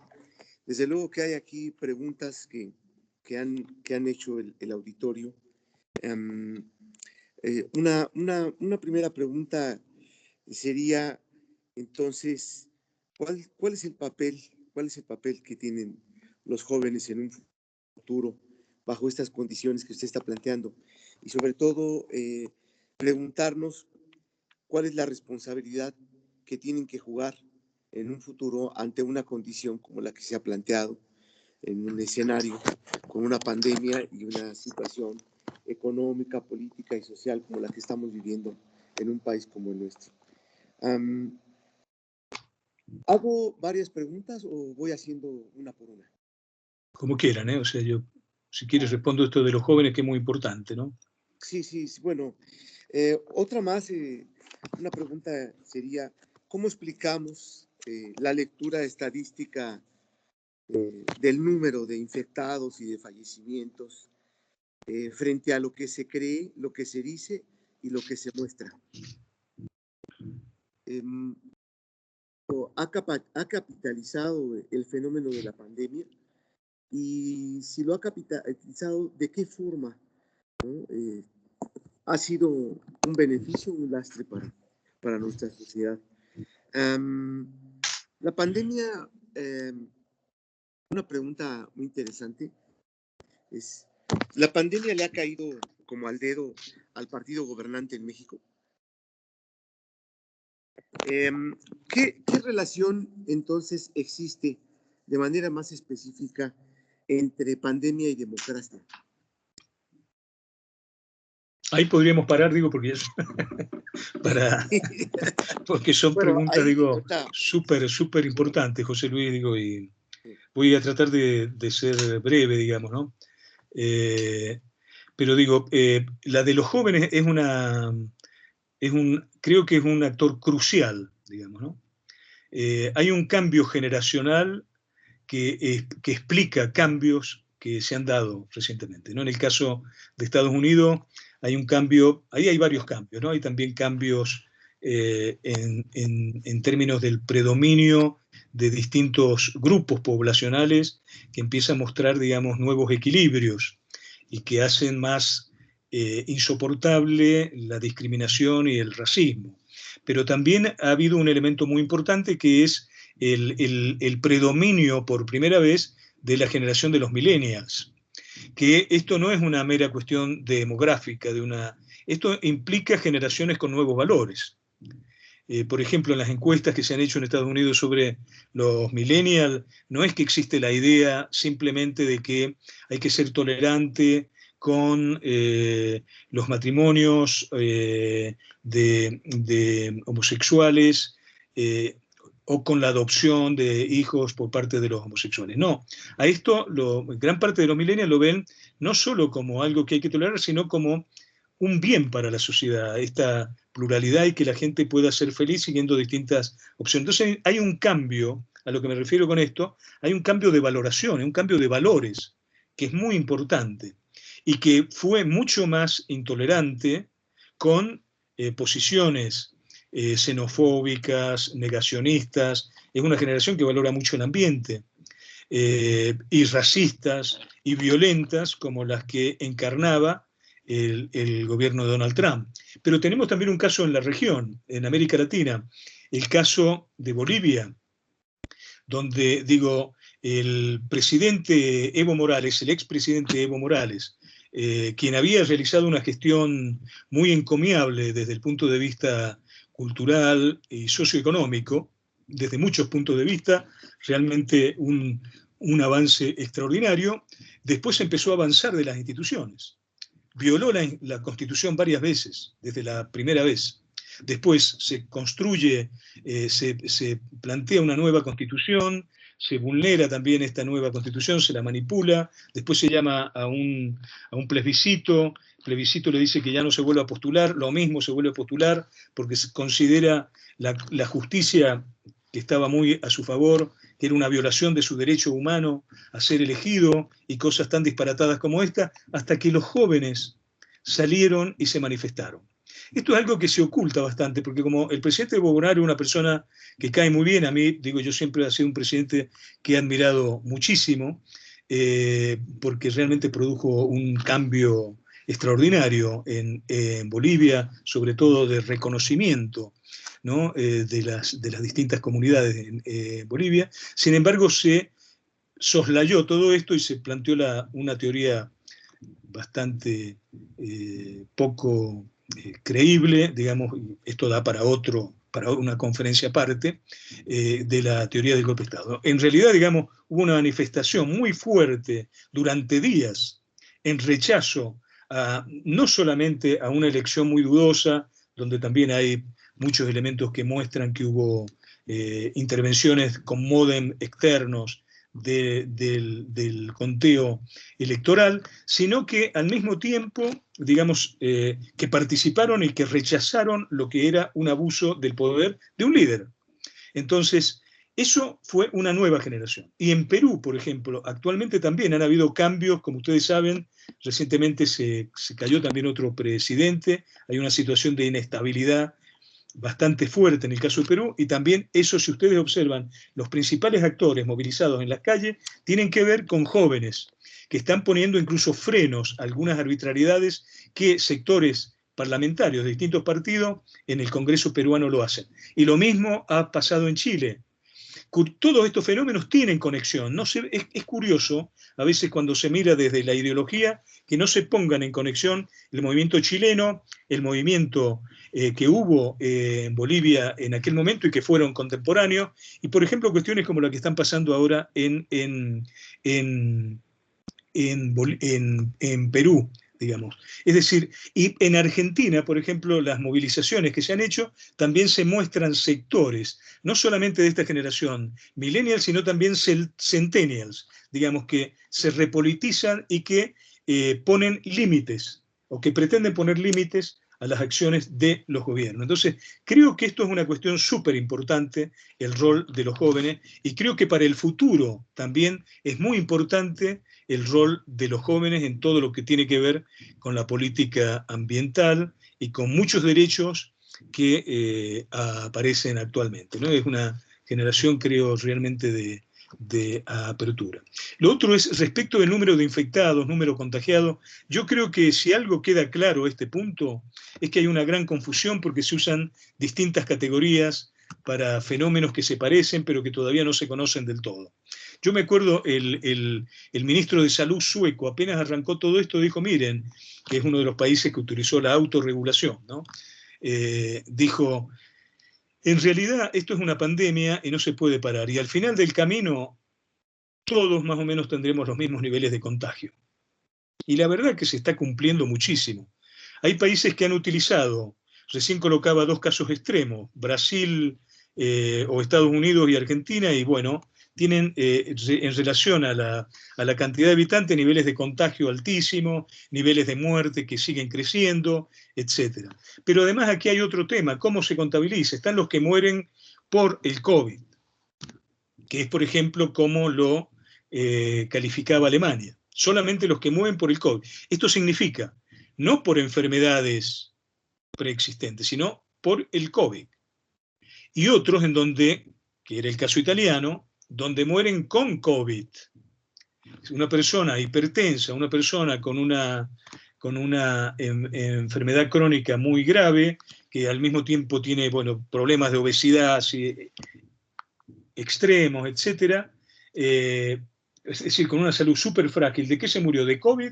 O en realidad el COVID cuando llegó era una persona que lo afectó, pero en realidad lo que lo mataron fueron las enfermedades que tenía. Entonces muere con COVID. Entonces siempre el número italiano es mayor que el número alemán porque se usan dos patrones distintos. Después tenemos la cuestión de los contagios, que esto también es algo que muy difícil de medir, porque para eso tendríamos que hacerle el test al 100% de la población, esto es algo que no se hace, porque tenemos todos los casos asintomáticos. Entonces esto también es algo que genera una situación de confusión estadística enorme. Es decir, las personas se mueren, se contagian, pero a veces tienen baja carga viral, como se le llama. O es otra cepa de otro virus que no le produce síntomas. Y algunos terminan con daños muy lesivos. ¿Es o no la misma cepa del virus? Hay diferentes cargas virales. La persona que tiene baja carga viral y que no tiene síntomas, ¿está realmente enferma de COVID? Algunos epidemiólogos dicen, no, no es una persona enferma de COVID. Si no tiene síntomas, no está enferma de COVID. Entonces digo, bueno, en algunos países se lo contabiliza de un modo, en otros se los contabiliza. Las diferencias, por ejemplo, yo recién mencionaba el caso de Nicaragua. En Nicaragua prácticamente no hay controles, entonces ¿cómo se sabe si tiene poco o mucho? El caso de Formosa, este gobernador autoritario que dice, nosotros acá hemos tenido solo un muerto. ¿Cómo se sabe eso? Si es una provincia que se encerró a todo. Es decir, esto depende de la opacidad institucional, de los controles que se hagan. Creo que es muy, muy complicado establecer un ranking y decir a este le fue mejor, a este le fue peor, en términos de lo que es la pandemia. Por eso me parece que nosotros desde las ciencias sociales tenemos que ver que la pandemia no agrave cosas que no estaban mal y que de pronto se empiezan a agravar en las instituciones, en la política, en las libertades, en la democracia, se agravan por efecto de la pandemia, ¿no? ¿Cuánto México ha capitalizado esto? Yo reitero, digo, si hay pruebas en contrario que se mencionen, pero no veo una politización en el gobierno federal de la pandemia. Naturalmente hay críticas que surgen. En todos los países, los gobiernos federales, que no están, digamos que son de partidos políticos distintos, critican las gestiones de los gobiernos federales. Pero no he visto un presidente que se coloque en las mañaneras con su equipo hablando todos los días sobre la pandemia. Me parece que los temas de la agenda política en México han sido otros y siguen siendo otros, y está el tema de la pandemia como algo que hay que atender, pero que me parece que no ocupa un nivel de politización, digamos, ¿no? Si esto cayó como anillo al dedo, creo que no. Creo que esto no le gustó a nadie, ni a la sociedad, pero tampoco creo que al gobierno federal, porque el gobierno federal, a diferencia de otros, tenía una agenda bastante clara. Y de hecho sigue aplicando esa agenda ya con muchas más dificultades, porque los fondos se han restringido. Pero creo que sí había una agenda bastante clara. Entonces, esto de que venga como anillo al dedo, no veo que se hayan hecho reformas, por ejemplo, que vayan a implicar una extensión del mandato del presidente López Obrador. Él la ha negado rotundamente. Creo que ha puesto, por el contrario, menciona la posibilidad de consultas sobre su gestión, pero no hay un intento reeleccionista, por ejemplo, como ocurre generalmente en los gobiernos que tienen un carácter neopopulista. El presidente López Obrador comparte algunas características neopopulistas, como es el tipo de comunicación directa con la ciudadanía, a pesar de que no usa los medios, estos medios como el Twitter y demás, pero digo, los medios de comunicación siempre están ahí presentes, ¿no? Pero también es un fenómeno más complejo como para analizar. Pero no creo que esto haya sido como anillo al dedo, ¿no? No sé, ¿qué otra pregunta, José Luis? Doctor, algo muy interesante me llama mucho la atención, ese concepto que utilizas de herramienta política, ¿no? La pandemia como una herramienta política. Me parece muy interesante este juicio.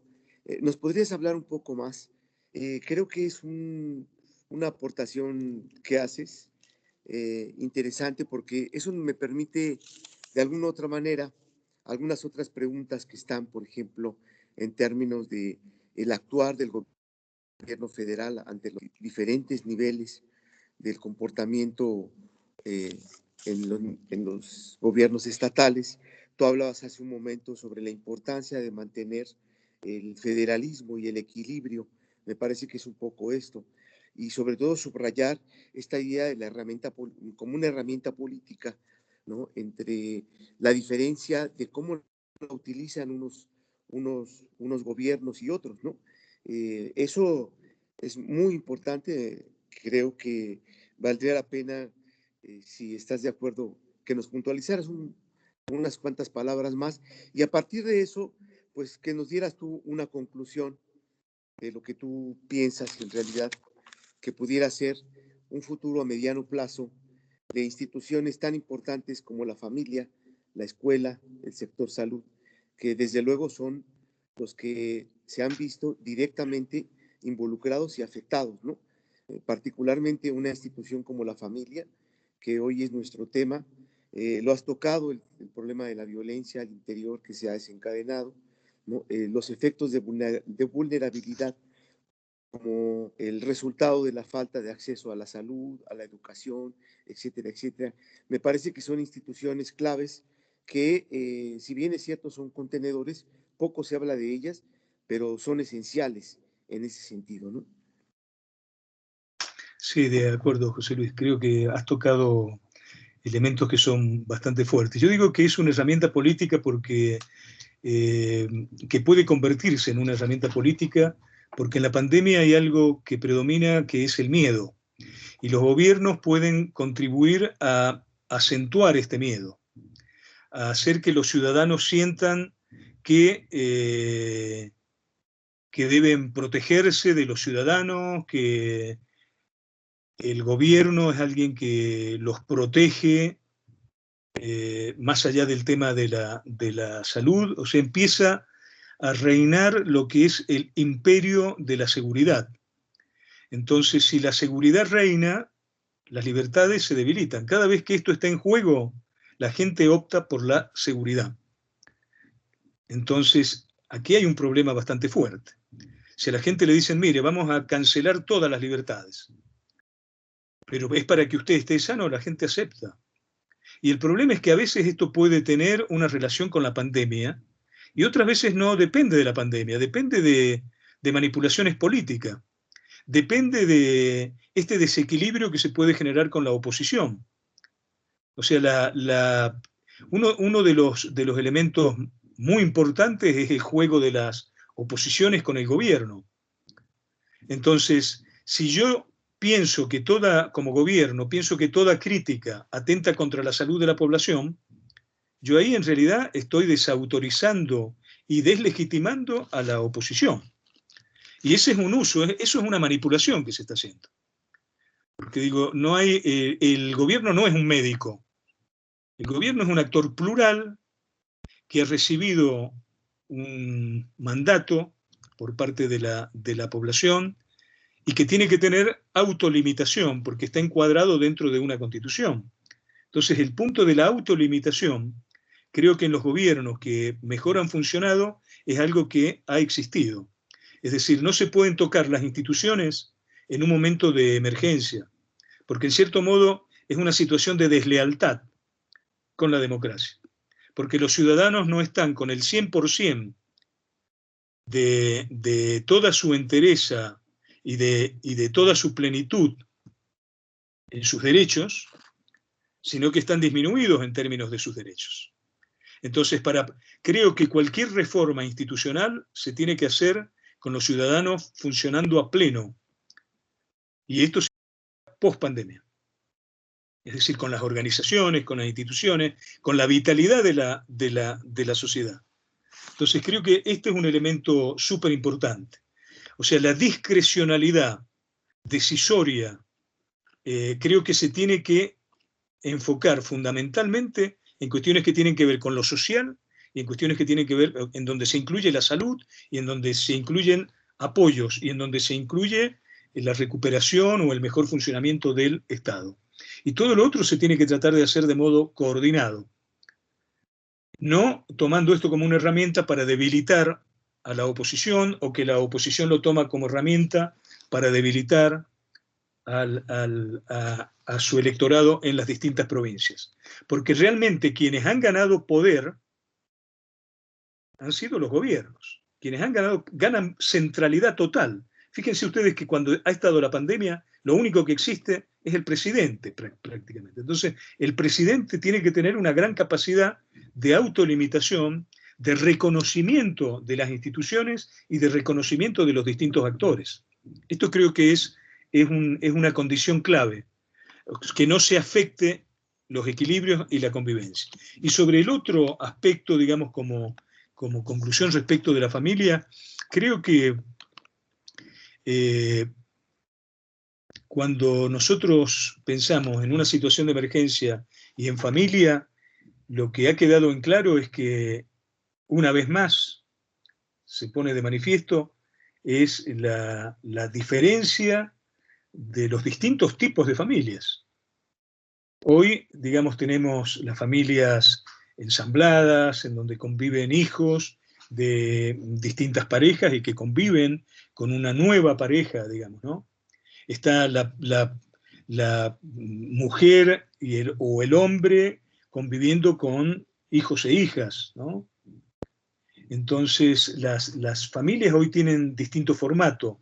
Digo, la llamada familia tipo, que como me comentaba una colega ayer y que entiendo es una de las colegas que tiene intenciones de participar, Valeria, socióloga y experta en Derecho, también tiene mucho de mítico, digamos, ¿no? O sea, la cuestión de la familia tradicional también tiene mucho de idealización, de el pasado siempre fue mejor, etcétera, ¿no? Pero en realidad creo que una de las lecciones es que esta pandemia tiene que atender la pluralidad.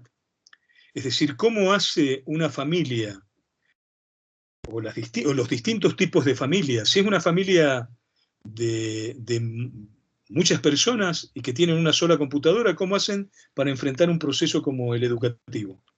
Ahí el Estado posiblemente desde ahora tiene que tener registros de esto frente a futuras emergencias. ¿Qué se hace frente a las situaciones de violencia? ¿Qué pasa, por ejemplo? Hay cuestiones que no sabíamos y que hoy se descubrieron en el camino. Creo que un elemento clave es que frente a una emergencia de este tipo tiene que haber una comisión que asesore a los gobiernos y tiene que ser una comisión multidisciplinaria, donde hayan sociólogos, psicólogos, economistas, además de sanitaristas en el sentido amplio, politólogos, gente de derecho que puede decir, mira, no te metas acá que estás vulnerable. O sea, tiene que haber una comisión con bastante autonomía y peso, con figuras relevantes que no sean cuestionables y que puedan actuar y no solamente sugerir, sino dictar políticas que sean importantes. Creo que esto es algo que quedó de plano y que atienda fundamentalmente la familia. La familia en el sentido plural, las familias, digamos, ¿no? Estas familias unipersonales, multipersonales, de distinto género, etcétera, tienen que ser atendidas en una situación de emergencia, y creo que una reflexión a futuro que tiene que traducirse también en recomendaciones prácticas. O sea, creo que tenemos que, de esta gran tragedia que se está viviendo en todo el planeta, se tienen que extraer lecciones, ¿no? Y por último, la relación de la pandemia con la democracia. El autoritarismo no es más eficaz para resolver los problemas que plantea una pandemia. China es un fracaso. China lo resolvió muy rápidamente, aparentemente, al tema de la salud. Ahora, gracias a China, realmente, gracias al sistema político chino, que es un sistema autoritario, totalitario, en los distintos países nos enteramos meses después que había algo que nos amenazaba y que no sabíamos. Lo ocultaron en un modo espantoso. Entonces, los países autoritarios, hoy, ¿cuántos confían en la vacuna rusa? ¿Y por qué no confían? Y porque Rusia, como orden autoritario, político autoritario, tiene en sus espaldas la memoria de Chernobyl, que implicó también un ocultamiento de una contaminación global de 40 bombas de Hiroshima largadas a la atmósfera y que se ocultaron durante años a la humanidad, hasta que se descubrieron. Entonces, hay una merecida desconfianza por parte de las ciudadanías de distintos países que dicen, cuidado, porque no creo tanto cuando me dicen sobre el Sputnik, y sí le creo más a cuando me hablan de las otras vacunas que pertenecen a países democráticos y que tienen controles que al mismo tiempo son controlados y que no son opacos. Entonces creo que el tema de la democracia es fundamental para resolver cuestiones como la que estamos afrontando, porque en la democracia se puede criticar, en la democracia se puede plantear la cuestión del bien común como un derecho, y esto creo que impacta sobre las familias e impacta sobre la ciudadanía en general. Entonces, me parece que la etapa que viene en el futuro es así como lo ha hecho Europa, con un cambio en cierto modo y una remodelación de sus democracias, nosotros requerimos democracias que favorezcan mucho lo social y que favorezcan mucho las libertades de los ciudadanos, las libertades y las igualdades de los ciudadanos y de las ciudadanas.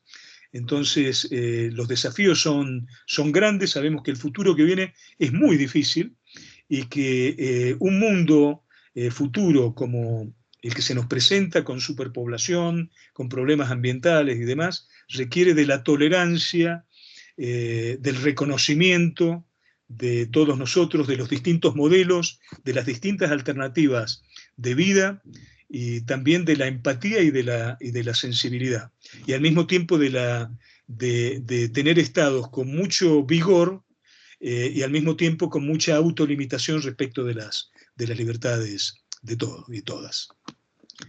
Acá finalizaría, José Luis, si me permites. Muchas gracias, maestro. Siempre, querido doctor, es verdaderamente aleccionador y muy grato escucharte, tus reflexiones que compartes con todos nosotros. Desde luego, me parece que son muy importantes, muy gratos. A mí nos dejan muchas lecciones, una reflexión profunda en muchos de tus juicios que nos compartes. Y bueno, pues no nos queda otra más que agradecerte infinitamente que hayas participado con nosotros, que hayas compartido tus puntos de vista. Te agradezco infinitamente que estés con nosotros, ¿no? Te mando un abrazo muy fuerte, ¿no? Y bueno, pues espero que sigamos aquí. Te vamos ahora simbólicamente, te vamos a entregar una constancia que ya después te la haremos llegar. Muchas gracias, muchas gracias. Aquí frente a todos. Muchas gracias a todos que estuvieron presentes por las participaciones. Tuvimos muchas preguntas. No pudimos pasar todas por economía de tiempo. Así es que, pues, simplemente al azar pasamos algunas, ¿no? Te agradezco mucho. Muchas gracias a ustedes. Muchas gracias a ti también por la invitación, por la participación, también por la co-coordinación y a las autoridades, a los colegas, amigos y amigas de la Universidad de Coahuila, a los distintos participantes en este congreso, que son de diferentes estados de México y también de otros países que nos acompañan. Para mí es un gran gusto y voy a aprender mucho de este congreso y de las ponencias seguramente muy interesantes que van a presentar. Un fuerte abrazo virtual. Digo, estamos en esta época, dependemos de un corte de luz, esperemos que esto pase rápido, pero muy grato, como siempre, compartir contigo. Muchas gracias. Muchas gracias. Bueno, pues regresamos el control para que nos muestren, te entreguen simbólicamente tu constancia. Por favor, maestro Karim. ¿Quién tiene el control? Maestro Karim. Voy, maestro, Adelante. Estamos por favor. Aquí con algunas fallas técnicas. Sí, claro. No, además, en todo este tiempo hemos tenido que aprender sobre los sistemas estos de comunicación, Teams, etcétera, etcétera. Ha sido todo un aprendizaje, ¿no? Todo un aprendizaje. Sí. Siempre nos falla todo. Además, una gran experiencia. Esto que estamos haciendo a la distancia, ¿no? Claro. Todos, ¿no? Y que no sabíamos que podíamos hacerlo tanto, ¿no? Porque antes, era más caro, pero bueno, esperemos que no se pierda lo presencial, ¿no? No, esperemos que podamos vernos en un futuro no muy lejano nuevamente. Sí, así es. Así es. No se pudo. Bueno, pues finalmente creo que muy bien, muchas gracias. Doctor.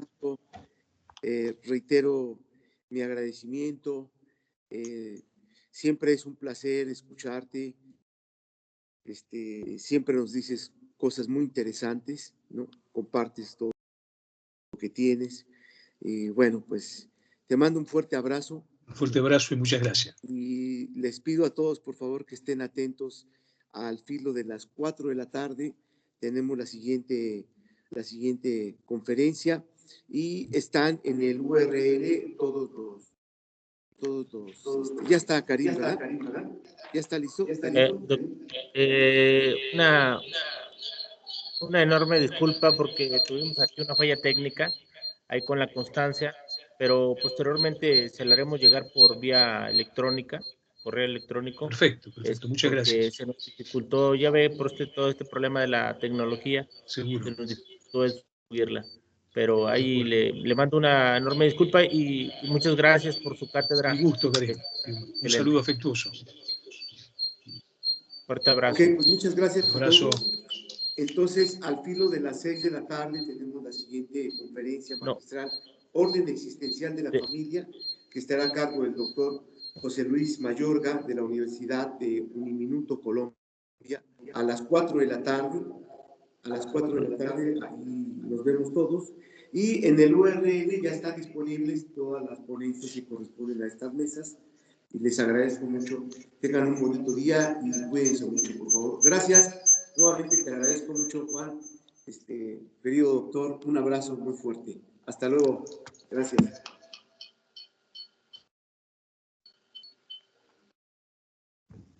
Ya me desconecté. Lo dijiste mal, corazón. ¿Por qué? Lo dijiste mal. ¿Por qué? Porque primero dijiste a las 6 de la tarde. Ah, sí, pero ya después lo